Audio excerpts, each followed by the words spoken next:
The Greco-Roman world, Greco-Roman culture, or the term Greco-Roman, when used as an adjective, as understood by modern scholars and writers, refers to those geographical regions and countries that culturally were directly, long-term, and intimately influenced by the language, culture, government and religion of the ancient Greeks and Romans. In exact terms, the area refers to the Mediterranean world, the extensive tract of land centered on the Mediterranean and Black Sea basins, the swimming pool and spa of the Greeks and Romans, i.e., one wherein the cultural perceptions, ideas and sensitivities of these peoples were dominant.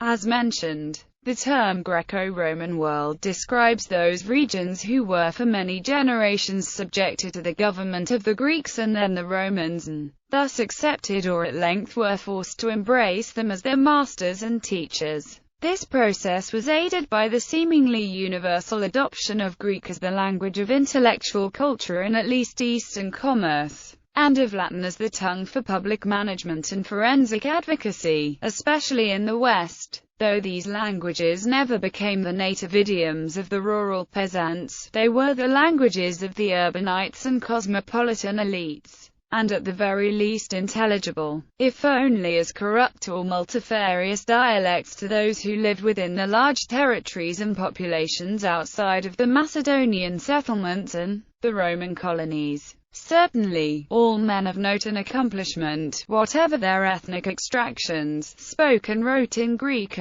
or Latin. Thus, the Roman jurist and imperial chancellor Ulpian was Phoenician. The Greco-Egyptian mathematician and geographer Claudius Ptolemy was a Roman citizen, and the famous post-Constantinian thinkers John Chrysostom and Augustine were part Syrian and part Berber, respectively. The historian Josephus Flavius was Jewish, but he also wrote and spoke in Greek and was a Roman citizen. Properly speaking, the term Greco-Roman world signifies the entire realm from the Atlas Mountains to the Caucasus, from northernmost Britain to the Hejaz, from the Atlantic coast of Iberia to the upper Tigris River, and from the point at which the Rhine enters the North Sea to the northern Sudan. The Black Sea Basin, particularly the renowned country of Dacia or Romania, the Taurus Chersonesus or the Crimea, and the Caucasian kingdoms which straddle both the Black and Caspian Seas are deemed to comprehend this definition, as well as the Greek kingdoms of Western Asia successively fell before the reputedly invincible arms of Rome, and then were gradually incorporated into the universal empire of the Caesars. The diffusion of Greek political and social culture and that of Roman law and liberty converted these areas into parts of the Greco-Roman world.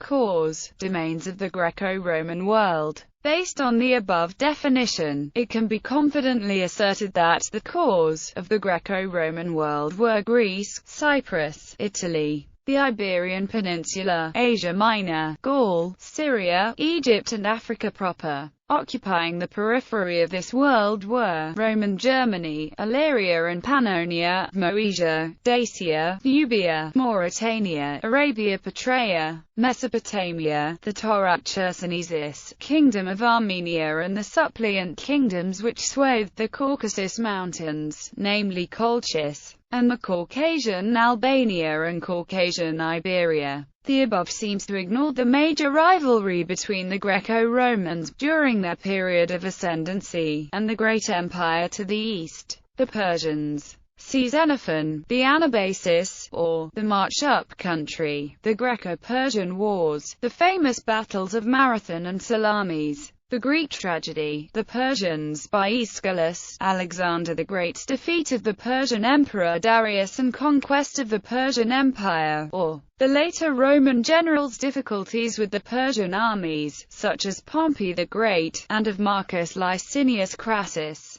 who was defeated in the field by a Persian force, and was beheaded by them. Culture. In the schools of art, philosophy and rhetoric, the foundations of education were transmitted throughout the lands of Greek and Roman rule. Within its educated class spanning all of the Greco-Roman era, the testimony of literary borrowings and influences is overwhelming proof of a mantle of mutual knowledge. For example, several hundred papyrus volumes found in a Roman villa or at Herculaneum are in Greek. From the lives of Cicero and Julius Caesar, it is known that Romans frequented the schools in Greece. The installation, both in Greek and Latin, of Augustus's monumental eulogy, the Res Gesta, is a proof of official recognition for the dual vehicles of the common culture. The familiarity of figures from Roman legend and history in the parallel lives, composed by Plutarch, is one example of the extent onto which universal history was then synonymous with the accomplishments of famous Latins and Hellenes.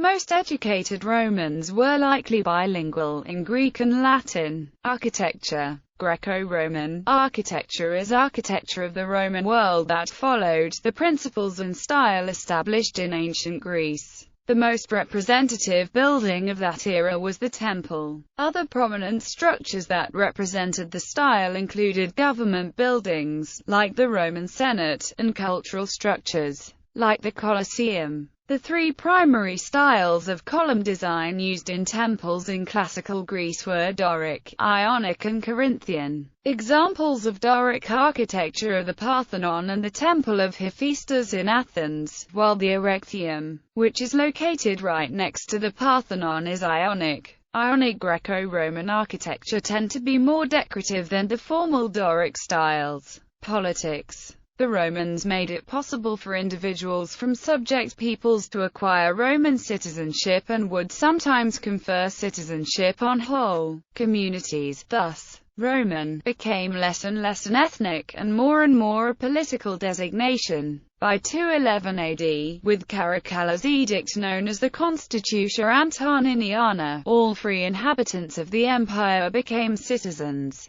As a result, even after the fall of Rome, the people of the empire that remained continued to call themselves Romans, even though Greek became the main language of the empire. Romaoi continued as what they called themselves through the Ottoman and even into modern times.